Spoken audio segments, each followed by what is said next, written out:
All right, so this is Diesel We the People News. One more time, all right, on a bill of attainder.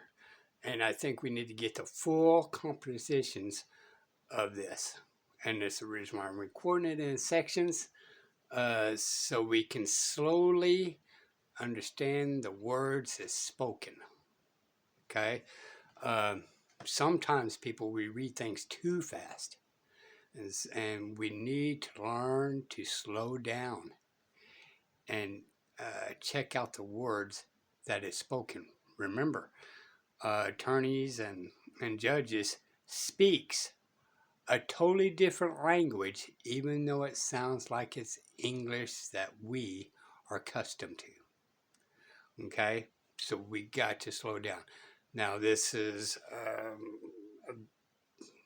a news guy making an article, so he's just giving his opinion about this. Okay, so again, who wrote this is hearsay. This YouTube is hearsay, and this guy's YouTube is hearsay. So do your own research. We are not giving legal advice. We're just learning, and we're trying to comprehend the trickery of words that they are using against us. If y'all are still there, if you could hit the like, leave a comment in the chat so I know we're still moving here through the metaverse and everyone can hear what I'm saying. Let's proceed. As Abraham Lincoln declared, we, the people, are the rightful masters of Congress and the courts, not to overthrow the Constitution, but to overthrow men who pervert the Constitution. The power to exert the authority of the people rests in the juries. Grand juries for general oversight and ordinary juries to decide individual cases. That wall... Let's stop there for a second. I'm sorry about interrupting. I shouldn't really do it, but it needs to be spoken. This came from a man that created martial law, even though the Supreme Court told him it was unconstitutional, people. So even though Lincoln may speak these great words, he did things it was in conflict of it. Just my opinion, y'all. Of jury protection was designed to prevent government from inflicting pain or punishment upon anyone without justifying the guilt of that person before a jury of peers. We call the United States the land of the free, and we value our individual liberty. There are times, though, when we feel the pain of government restrictions, we may wonder how free we really are. If we go back into history and look for the recipe for personal liberty, we may understand that we are not as free as our founding fathers intended. Their mixing bowl of freedom rejected king rule, divided government into three parts, and balanced the powers of those parts against each other, providing for elections, enabling grand juries to watch over government, making sure nobody was convicted of a crime without a trial by jury, and limiting the powers of government, allowing ultimate power to remain in the states and in the people. Most political historians would stop there, though they might agree that trials by jury offer a wall of protection against injustice. They ignore the prohibition against bills of attainder, or take a narrow view of the meaning of that term. Are we missing one of the ingredients of freedom because we do not understand bills of attainder?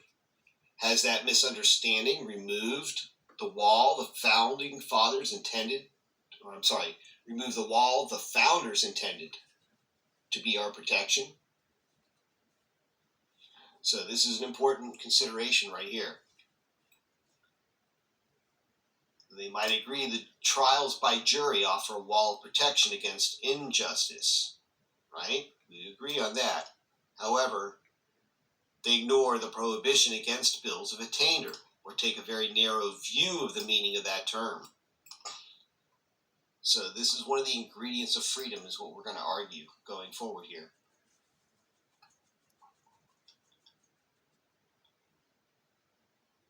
And are we still, is the audio coming through, guys? I don't see anything in the comments. Okay, Chosen says something in the comments. Are you there? All right. I'll just assume we're still moving ahead here, and I'll continue. Perhaps you and I can bring a greater understanding of reality to the Alice in Wonderland queens of our day, who are intent on shouting, "Off with their heads!" Nobody will dispute that our founding fathers intended to limit the power of government, guaranteeing that individuals are free to go about their lives so long as they do not hurt other people. By outlawing bills of attainder, they gave juries the authority to have veto power over the common acts of government, to place a wall of protection between government agencies and the people. Again, we're going to pause right there. The jury has the power, right? Notification.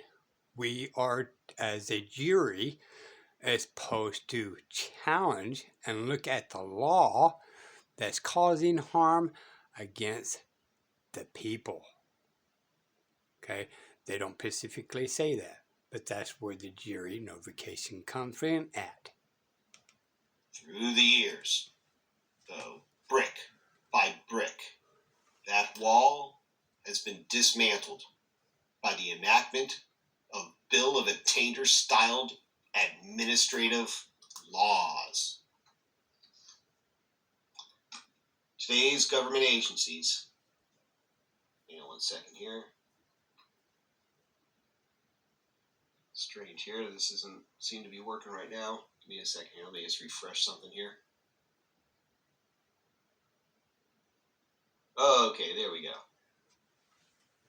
All right, thanks, guys. I'm going to pause there again. Now, people, when you are what they call representing yourself, that I call presenting myself, all right, words matter, people. I can't stress that enough. Words matter in law or of law. Again, of and in matters when you speak in or of law. All right. Today's government agencies ignore or pierce the wall intended to protect us.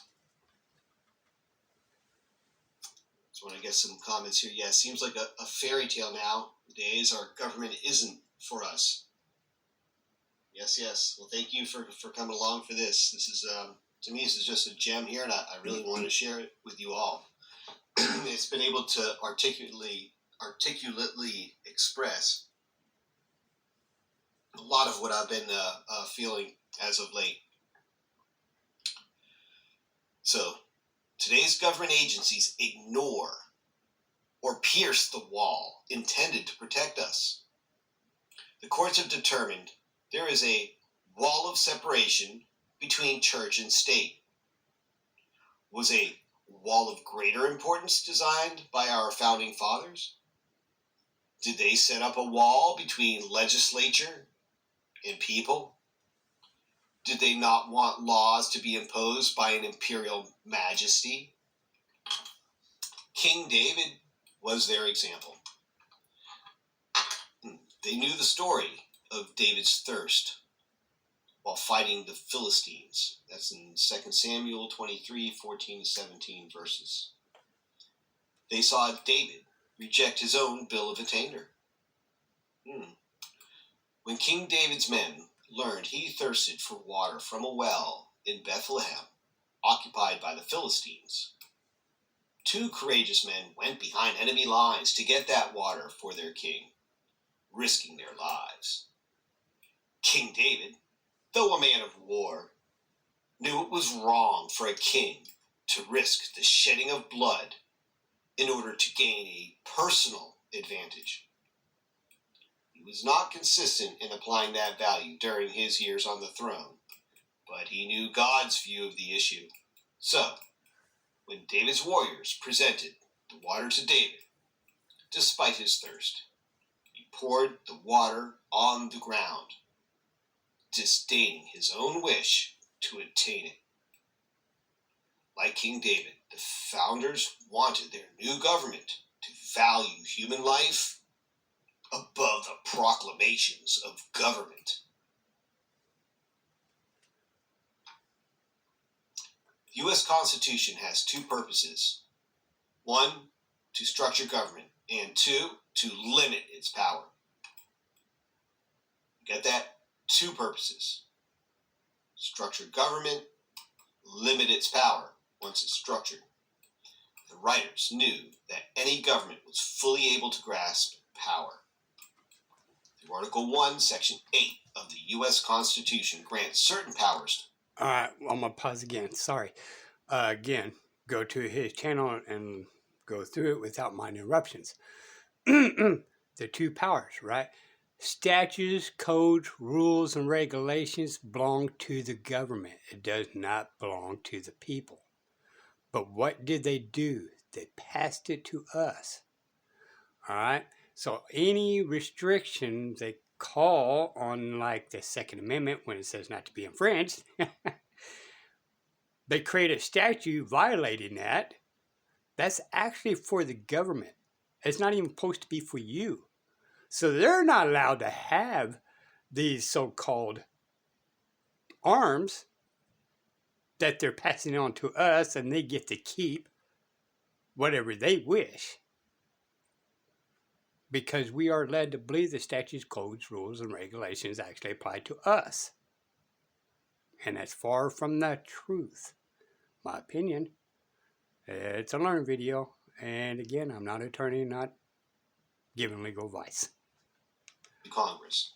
There was no reason to exert energy in granting power to the government. Instead, the founders listed limits to government power. That government was to be Republican, not a democracy. In a democracy, the majority can oppress the minority. The founders did not want that.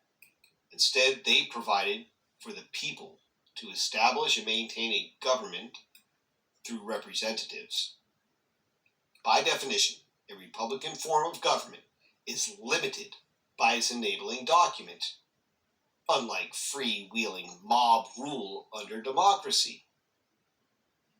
Nevertheless, the fledgling government had difficulty dealing with apparent contradictions in the Constitution. The U.S. Constitution gives Congress the power to regulate commerce. While concentrating on that job, they seem to have neglected the limit to power that would have prevented that body from putting in place laws that would apply pains and penalties to individual people without first taking those individuals or groups before a jury to determine whether the pain or penalty should apply. So in these cases, sorry about this. Let me get this off the screen. This is one of the big problems here, is the pains and penalties being applied without a jury. Of course, they try to make it the easiest, most expedient and convenient way to solve an issue. And they'll play the fear of not complying too. However, as we see here, these are one of our fundamental rights that are granted through the U.S. Constitution's limitations on government. And that being said, right, commercial, okay, and what did it say? People.